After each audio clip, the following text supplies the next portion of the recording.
Hello, my name is Marcus. I'm the compiler of a collection of therapy quotes entitled Psychoanalytic Self-Awareness Quotes.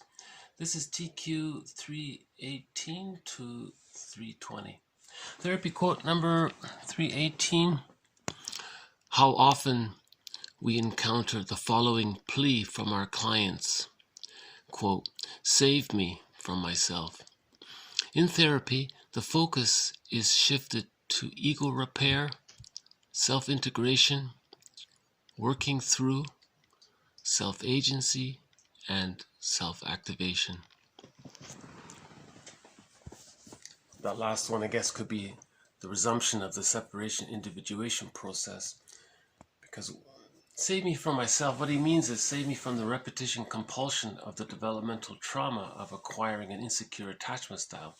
We need a secure attachment style to go through the separation individuation process to reach the psychological birth at the age of 3. If that doesn't take place because of a deep ambivalence between the times when the mother is loving and the times when the mother is unavailable, causing a deep ambivalence in the child, leading to splitting. Splitting precludes mourning. Splitting precludes whole object relations. Splitting precludes the completion of the separation individuation process. Whole object relations is needed to achieve this separation individuation process at 3. So if that deep ambivalence is still there, preventing the completion of the separation individuation process, that's considered a developmental trauma. Whenever there's trauma, there's that compulsion to repeat it, to try to master it, to manage it somehow. But after the age of 5, if it doesn't get mastered by then, it's considered repetition compulsion going awry. So those immature infantile defense mechanisms associated with how the child copes, how the baby copes with anxiety during that time is still being used. Projective identification, externalization, displacement, reaction formation, acting out, rationalization, and undoing, magical thinking, the projective identification can become more intensified with the acting out, where you want to externalize what you don't want to face in yourself to convince yourself it's not there, thus preserving the split. Splitting precludes mourning. Without the mourning, there's complicated grief, aggravated grief, prolonged grief, grief gone awry, pathological nostalgia, melancholia. All that leads to the stress building on the stress. And as one person said, he ended up as a curmudgeon in later life because he could never integrate what he disowned in childhood. So the focus, the therapy is to self-integration, to withdraw our projections, to begin to assimilate and accept what we've buried inside of us, our feelings, our defense mechanisms, our ability to link, our ability to see what defense mechanisms may be misleading, which defense mechanisms may be covering another defense mechanism, and so on. And ego repair, that's just knowledge and thinking about things. One author says the adult mind is always there, like the ego's ability to self-observe is always there. It's just submerged when there's a developmental trauma. So he says that some people say that the aspect of the ego that's capable of self-reflection comes online at the age of 3. Others say that's necessarily true. It's always there, it's just submerged. So that's interesting. Anyways, in the working through process, that refers to the mourning process. So the mourning process is forgiving the other by recognizing that they were caught in their existential dilemma. The parent may have had prenatal trauma, birth trauma, situational trauma, developmental trauma, trauma with siblings, trauma with family members, trauma from the environment, school shock. So the parent may have been caught in their existential dilemma. And with that realization comes the realization that we didn't achieve a secure attachment style. That brings up feelings. And as said in yesterday's quote, that mourning process once that takes place, we're emotionally free. We achieve the psychological birth. We no longer need to use those infantile immature defense mechanisms after the mourning process takes place. And those immature infantile defense mechanisms become existential hearsay, no longer needed. Right? So working through leads to self-agency. See that? I think Mahler and Masterson call this the phase where, in the rapprochement subphase of the separation individuation process, you're exploring, you're learning about yourself, and then you come back, the baby comes back for emotional refueling. At that point, the parent can be more like a cheerleader and sharing her knowledge about how to build whatever it is the child is learning to build. The parent can share his knowledge on gardening, or share his knowledge on electricity, or whatever it is. And then that's communicative matching. And the child takes that feedback from the parent not as a regression, not as reward for regression, but as support for his individuation. And finally, he achieves separation individuation. So the child achieves it at the age of 3 when there's a secure attachment. The client achieves it at the end of the therapy process, usually somewhere in midlife. So that phrase, save me from myself, I think that's interesting. I think he's talking about himself being caught with the trauma, with the developmental trauma and the repetition compulsion going awry. That leads to self-defeating behavior, the Sisyphus, the unlived life. Bergler's version, my understanding of Bergler's version of the insecure attachment style is that the baby has a wish to bond. So that's number 1. If the negative memories of the mother outweigh the positive memories, let's say that's been rejected. That's step 2. The baby wants to protest. He can't without the motor skills. That's step 3. And then step 4, he feels somehow self-defeated or something. Now as an adult, he's going to repeat those 4 steps. But now that he's older, he's going to protest. That's called pseudo-aggression. It leads to the self-defeat that the baby experienced. That's Bergler's theory of what he calls psychic masochism, or the unlived life, to put it in just general terms, the unlived life. He's repeating the insecure attachment style, all trying to master the trauma. En route to mastering the trauma, the theory is he's trying to show up the mother, trying to communicate to the mother somehow what happened. But the mother's not going to respond. She's caught in her existential dilemma. She doesn't know that she has an insecure attachment style. So this save me from myself, that's the byproduct of the developmental trauma, the arrested development, and the repetition compulsion going awry, leading to the self-defeating behavior. That's what he means, right? Okay, 319. As soon as the therapist can see that self-defeating behavior is not the result of a defective ego, but a deliberate strategic maneuver to accomplish certain ends, he will be much better able to treat clients who are unconsciously loyal to an internal bad object caught in the repetition compulsion of a developmental trauma. So that sort of builds on the previous quote. The idea is not to just label the client, oh, his ego's too weak, nothing we can. The idea is to see that he's caught in the repetition compulsion. Part of that repetition compulsion is the psychic umbilical cord is attached to the rejecting mother.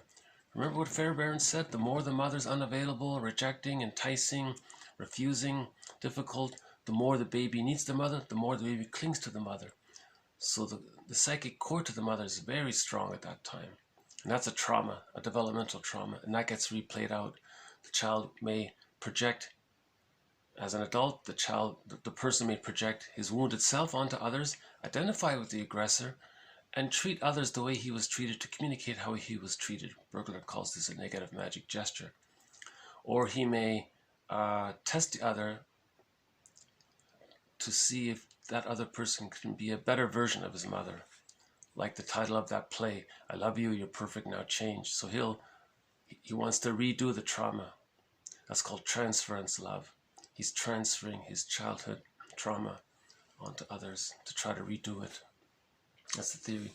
So he's saying here, interpret the self-defeating behavior, interpret this not with the idea that the person can't master that he can't work through it, that he can't mourn. Yes, he can mourn. There's no biological fault there. One author has this controversial theory that some people may be structurally unable to self-reflect. That's absurd. Everyone agrees with him. I guess he was a bit of a troll, I think, in the psychology community. Anyways, everyone can mourn. They just need the support and the understanding and the feedback, and they can do it. They just need a little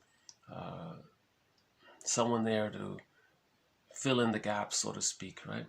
So as soon as the therapist can see that self-defeating behavior is not the result of a defective ego. See, one author says that this ego is sometimes submerged. It's always there. It's another way of phrasing it. But a deliberate strategic mover. So his self-defeating behavior is a deliberate strategic mover. What he means is that's the repetition compulsion going awry. It's trying to master the trauma. That's what the therapist needs to see. The positive intention of a self-defeating behavior, and that he's caught in it. That's repetition compulsion going awry, right? Then he will be able to treat his clients who are unconsciously loyal to this internal bad object. Sometimes they call it the bad object for convenience. What he means is unconsciously loyal to the rejecting part object representation that was formed in response to the rejecting aspects of the actual mother. So it's not literally bonded to the negative mother, it's bonded to his image of the negative mother, and that image is fused with his aggression, so that image morphed, you see. So it's not literal. That's why it's so difficult. That's why in fairy tales the rejecting mother is portrayed so aggressively, because it's infused with the child's anger, right? And the mother's anger as well, obviously. Yeah, so that follows up on the previous quote. 320. Self-care is a psychological capacity related to certain ego functions. It develops out of the nurturance, ministrations, and protective roles provided by the parents from early infancy. If conditions are optimal, the growing child internalizes adequate protective functions and responses to care for him or herself. So this is basically the secure attachment style. The child is able to internalize the positive, loving ministrations of his mother. The mother was attuned, the mother was available, the mother provided care and comfort.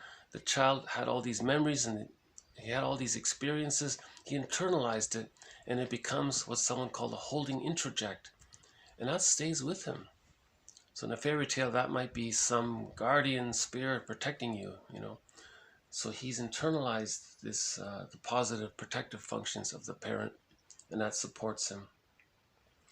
Yeah, this author was talking about, binge eating and acting out because he says that it's because the person's self-care is limited because the parents didn't care for the child properly. So the child's not taking care of himself. In other words, the parent loves the child, then the child loves himself. He internalizes all that. That takes place when there's a secure attachment style. Okay, I'll just do a quick zip through. How often we encounter the following plea from our clients: save me from myself. In therapy, the focus is shifted to ego repair, self-integration, shadow work, working through mourning, self-agency, and the resumption of the separation individuation process leading to self-activation. As soon as the therapist can see that self-defeating behavior is not the result of a defective ego, but a deliberate strategic maneuver to accomplish certain ends, he will be better able to treat clients who are unconsciously loyal to an internal bad object or rejecting image of the bad object or refusing mother, caught in the repetition compulsion of a developmental trauma of the insecure attachment style. Self-care is a psychological capacity related to certain ego functions. It develops out of the nurturance, ministrations, and protective roles provided by the parents from early infancy. If conditions are optimal, the growing child internalizes adequate protective functions and responses to care for him or herself.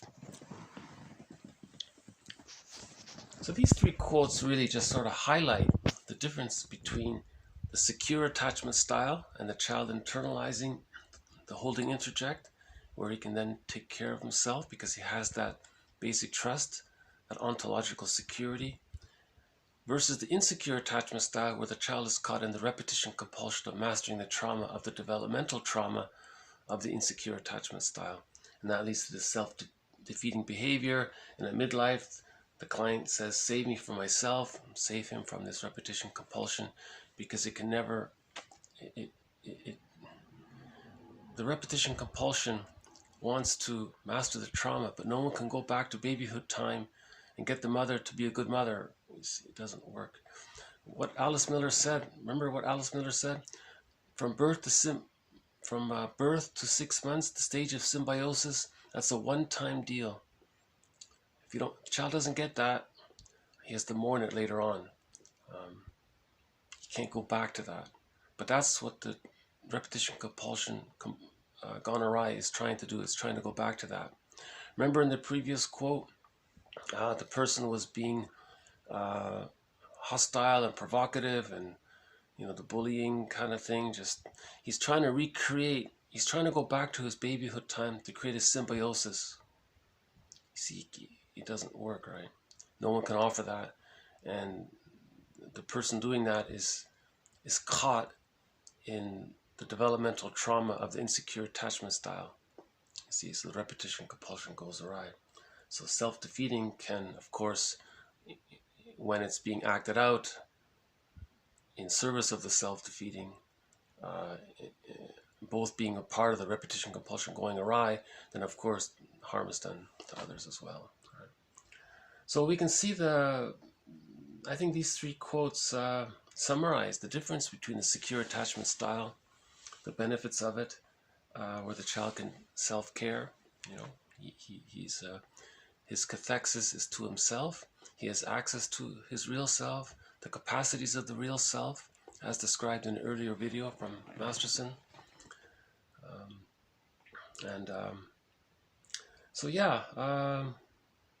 And the advice here that there's a positive intention behind his dysfunctional behavior. The therapist shouldn't just label the client. See, apparently in the past, that's what happened, someone said. In the past, if someone didn't understand repetition compulsion going awry, that phenomena, they would just say, oh, he's just difficult. We don't know what to do with him. And he's just ignored, or no one knew how to help him, put it that way. He was just labeled difficult, and then no therapist would want to deal with him because they didn't know, because they didn't understand the repetition compulsion going awry due to an insecure attachment style, whereby an insecure attachment style is a developmental trauma, and a developmental trauma is a trauma, and when there's a trauma, there's the repetition compulsion to try to master the trauma, and so on. So apparently long ago, therapists maybe didn't think in those terms.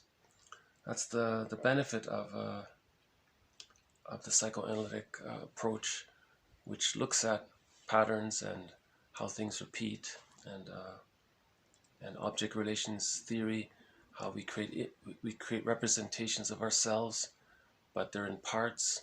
Okay, so we have a part self-representation that's loved, a part self-representation that's unloved, a part other representation that's refusing, a part other representation that's rejecting, and that rejecting image is sometimes manifested as an alluring image to serve the rejecting image. So we had that quote, the seductive mother is the rejecting mother. So there's that link between seductive meaning promising, the enticing promise to meet the child's needs, then the mother doesn't meet the child's needs, right? So these parts, if that's set there by the age of 5, that's a developmental trauma. Because ideally, the two-part self-representations come together to form a cohesive self-image, and the two-part other representations are meant to come together to form a cohesive single whole object representation. That shows itself in mutuality in daily life, and seeing people as love your wounded neighbor with your wounded heart. You just see people as everybody's being wounded, and they have positive traits and wounded traits that they're acting from, just to see the whole picture of the person, right? Yeah, so object relations theory, and then we can project those different parts, and then by the therapy process, we internalize a new holding interject through our interaction with the therapist or with a good friend or the partner. Karen Horney says if you have enough positive experiences in life, you practice to appreciate, see the positive side as best you can. You can kind of develop your own new holding interject from the environment. Maybe that's why people visit beautiful places. They internalize the memory of the beautiful place, and it stays with them as a holding interject. And they just think of that place, and maybe it stays with them. Maybe, yeah. And I think other examples can follow from that. Okay, so I'll just leave it here. So thank you very much. This has been TQ 318, 319, and 320. More to follow. Bye for now. Thank you.